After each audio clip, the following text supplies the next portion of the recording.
So as the first part of the anim sequence override section, actually I think we have covered the basic data structure setup that we need, right? So now we have the field called anim overrides, and there now actually we can populate and set up any number of anim overrides, right? Because this is a map. So now we should have a way to determine what sort of anim override that we are going to use for a specific or for a given type, right? Because obviously we have multiple different anim overrides, maybe in some scenarios. So when it comes to such scenarios, there should be a way to determine what sort of a map element that we are going to use by using this anim overrides map, right? For example, like there can be an anim override called default, right? Maybe the default override anim state that we require, and maybe there can be another anim override state called hipfire, which means some of the animation overrides that we require at the hipfire. So likewise, there can be multiple different anim overrides, and so in order to distinguish or in order to select a specific value, we should have a reference to this specific map name, or actually the value or the key of that specific value, right? Okay, so I will clear this stuff, and maybe let's close rest of the tabs instead of only accept this data table, and let's open up our locomotion component, blueprints, components, subsystems, EPC locomotion system, right? So there actually we have anim set name, anim set data table, movement type, rotation mode, etc. So similarly, let's have anim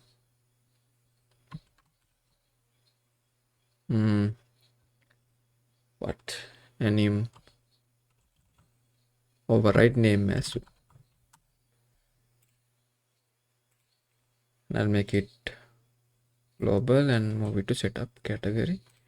And as the default value, I will give it as default. Right.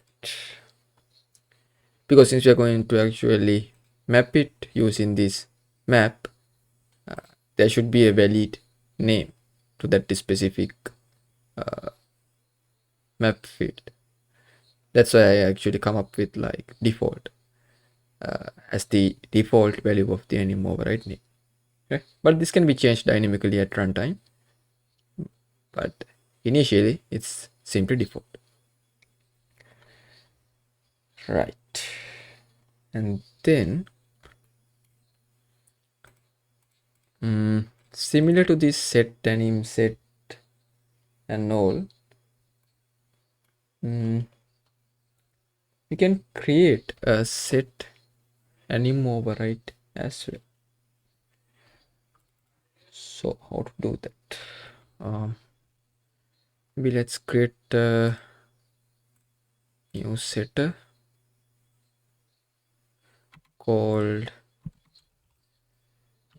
set anim override, and similar to here, I'm simply grabbing the anim override name and set it like this, and let's move it to set as category as well. Plus we need a callback or event dispatcher, which means like whenever we made a change to this specific instance, we should be aware of that change in other instances as well, mainly in our animation blueprint, right? Or animation instance actually. So somewhat similar to this set anim set, right? So whenever we made a change to set anim set, for example, like when you're switching in between unarmed state, pistol state, and rifle state, actually we are making a change to this specific value, but we are dispatching an event using this event dispatcher. So this event dispatcher will be or will instantiate a listener at our anim instance level, and whenever we made a change to that specific anim instance name here, that specific anim sequence changes will be happen at the anim instance level itself, right? So similar thing what we have done for the we have to do for this anim overrides as well, right? So how we can do that? We'll create a new event dispatcher called event on set anim override,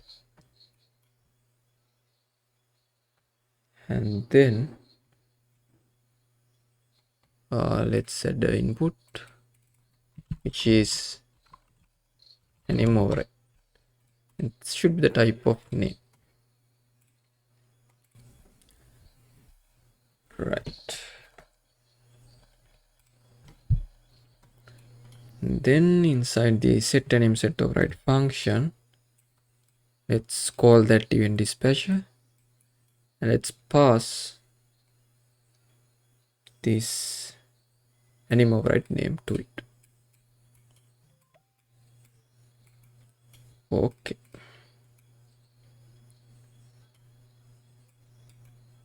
Right.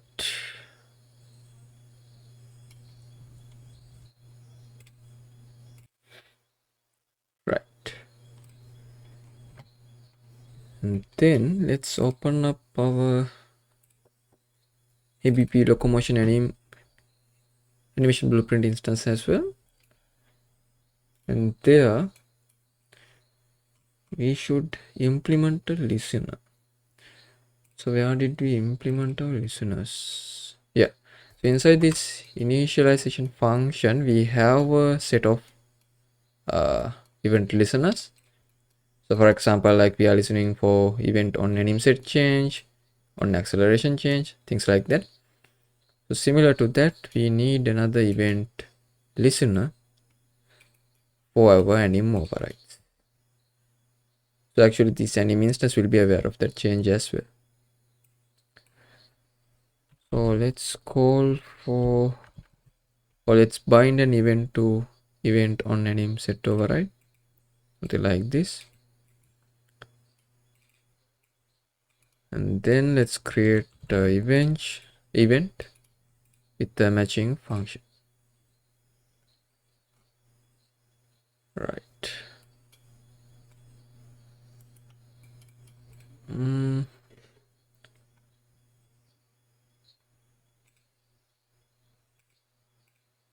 It should be what is it called?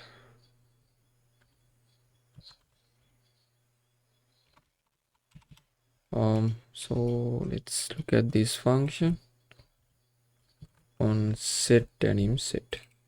Yeah, actually instead of a function, let's implement it as an event, right? So we can add it to here, and the locomotion event graph actually. So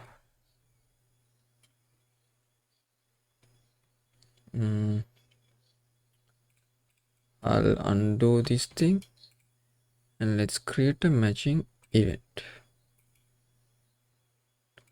And I'll move it to the locomotion event graph, maybe at here. Right. So I'll rename this one and call it event on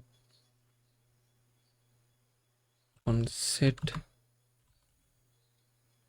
anim override, similar to this name. On set anim override. And let's go back to our event listener and let's compile. Yeah, it's there. Right. So just for testing, mm, just for testing, what we can do is we have these variables that taken from the locomotion system. So similar to this stuff, let's promote this to a variable as well. And let's call it as ls and name override. And I add it to this locomotion system category itself. And then maybe let's just print and see whether this event is being called properly or not. So I will print this one.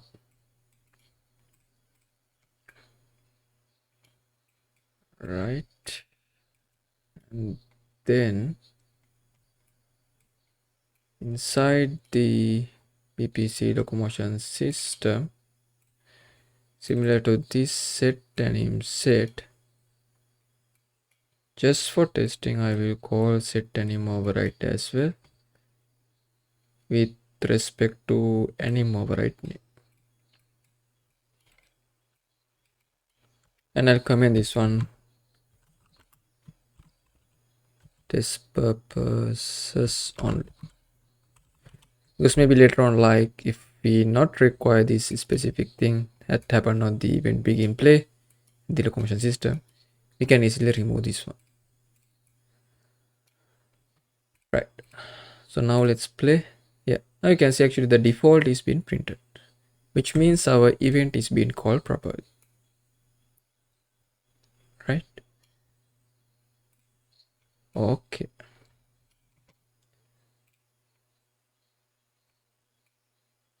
Right. Then we can go and finish our ABP locomotion event.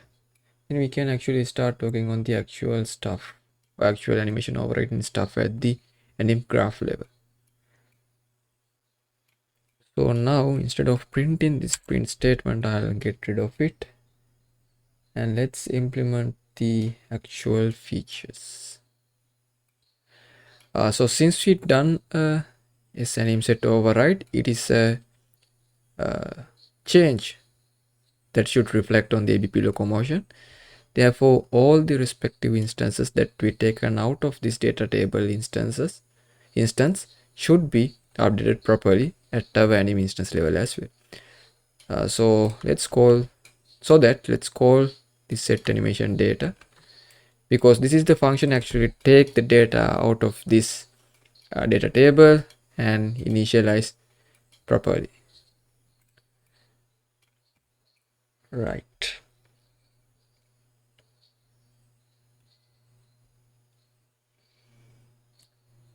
Right. I think for now this should be fine, but later on actually we can improve this further if required.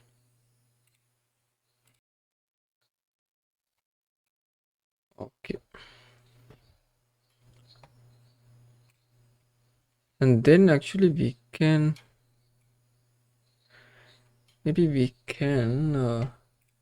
try some overrides now. Right. So since my first target is to actually override this pistol forward facing, pistol start forward facing, let's do it, or let's quickly implement it and see how it works. So I select this pistol anim set and let's go for the jog, and as the anim override, let's add a default one, and here